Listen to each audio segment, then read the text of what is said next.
Hey guys, Miss Cote here, and this is the 5th episode of the Energy Unit. In the previous video, we were discussing the steps of cellular respiration. In this episode, we're going to finish up our chapter on cellular respiration by looking at what happens when no oxygen is available to complete aerobic respiration. So let's get started. In the last video, we looked at the role oxygen plays in aerobic respiration. It acts as the final electron acceptor in the electron transport chain. So if oxygen is not available, then the electron transport chain would stop working. The electrons would have no place to go. Having no oxygen would send the pyruvate molecules down an anaerobic respiration pathway, and there are different ways to accomplish this. Some anaerobic prokaryotes can still use an electron transport chain, but with another molecule as the final electron acceptor. But for other prokaryotes and eukaryotes, organisms can make a small amount of ATP through an anaerobic pathway called fermentation. These pathways are basically an extension of glycolysis. There's no electron transport chain involved, and that is what this video deals with. With or without oxygen, the pathway starts out the same. The process of glycolysis will split glucose into two molecules of pyruvate. And now we've reached a fork in the road. If oxygen is present, the pyruvates head into the mitochondrion for aerobic respiration, the citric acid cycle and oxidative phosphorylation. That was in the last video. If no oxygen is present, the pyruvates will enter into one of the fermentation pathways to make whatever the end product is in each particular pathway. This pathway is what we're concentrating on in this video. Remember, the whole point of cellular respiration is to produce ATP so the cell can do work. We saw in the last video that the most efficient method to produce ATP is in the presence of oxygen.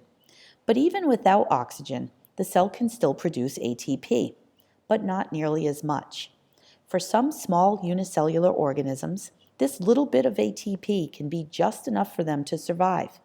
But doing this full-time for large multicellular organisms like us wouldn't work very well.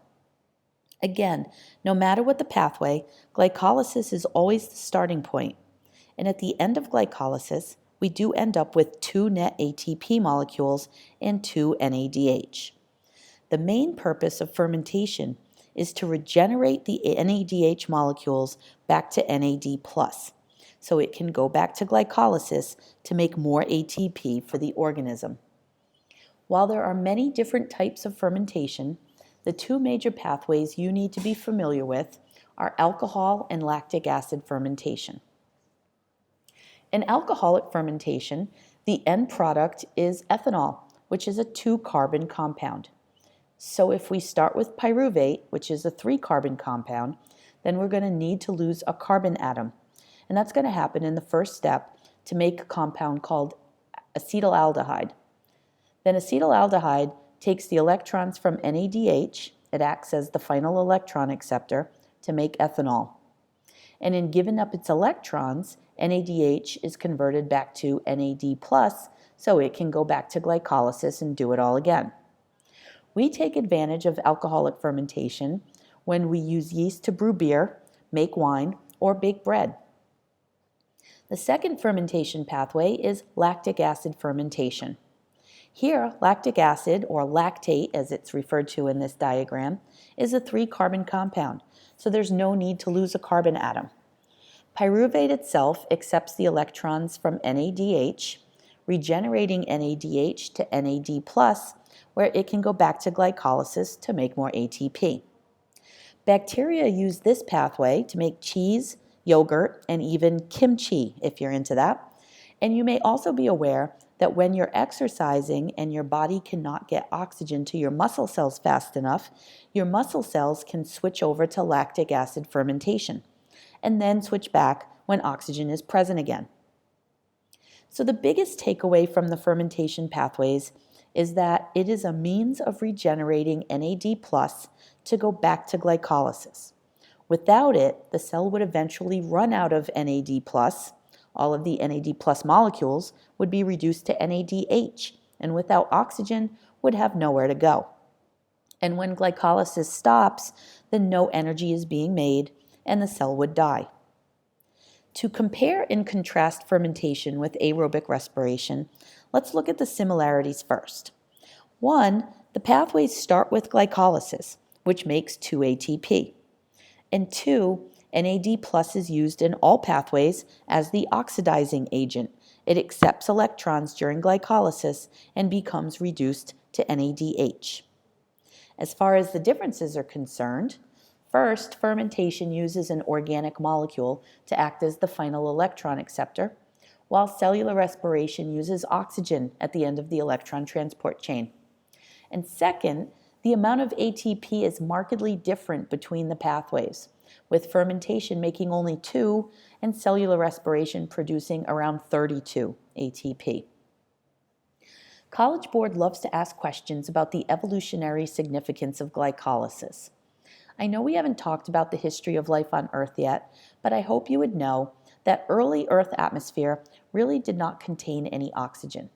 So for those early prokaryotic cells, glycolysis was the only pathway to create energy for the cell. And since prokaryotes were small, simple cells, that little amount of energy, 2 ATP per glucose molecule, was enough for them to survive. Please understand that glycolysis is a very ancient cellular process and definitely came before the Krebs cycle and oxidative phosphorylation. Just to remind you of a slide I used in an earlier video, glucose is not the only molecule that can be broken down to get energy for cells, although it's usually the first choice. When the carbohydrate store has been depleted, the cell will start breaking down fats, which is why people who are trying to lose weight usually eat a low-carb diet to push the body into breaking down the fat and therefore lose weight. And when the fats are gone, the body will turn to breaking down proteins, which is not a good thing because, among other things, that will affect your muscles. Not good when your body is destroying your muscle.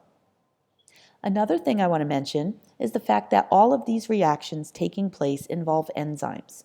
And remember that enzymes can be regulated. Back a couple units ago, when we were learning about enzymes, we discussed something called feedback inhibition, when the end product of a process can inhibit or turn off a particular enzyme, and therefore stop the pathway. Inside the cell, the rate of respiration can change. If the cell is working hard and using a lot of energy, then the rate of respiration will increase to keep supplying the cell with ATP. However, if the cell has a good supply of ATP and isn't working very hard, then the rate of respiration would slow down. Remember, the cell tries to be as efficient as it possibly can. It does not want to waste resources or energy. Looking at this model, one of the main enzymes that is affected by allosteric regulation is phosphofructokinase, which can be both stimulated or inhibited depending on what the cell needs. When the cell is low on energy, as shown by AMP, adenosine monophosphate, this will stimulate or turn on phosphofructokinase to increase the rate of cellular respiration to ultimately increase the amount of ATP for the cell. When the cell has enough ATP, this will inhibit phosphofructokinase and slow down the rate of respiration. Also, the accumulation of citrate, which is the first product of the citric acid cycle, will also inhibit the rate of respiration. Think about it. If there's a lot of citrate, then you could stop glycolysis for a little bit while the citrate goes through the rest of aerobic respiration. And when citrate gets low, this could signal phosphofructokinase to get back to work. And yay! We've finally finished the cellular respiration chapter. I hope this gives you a better idea of how the cell can release the energy from food so the cell can do work and keep us alive, which is always a good thing. The next series of videos will tackle the complementary process of photosynthesis, how we put the energy into food in the first place. But until then, bring your questions to class and be a good human.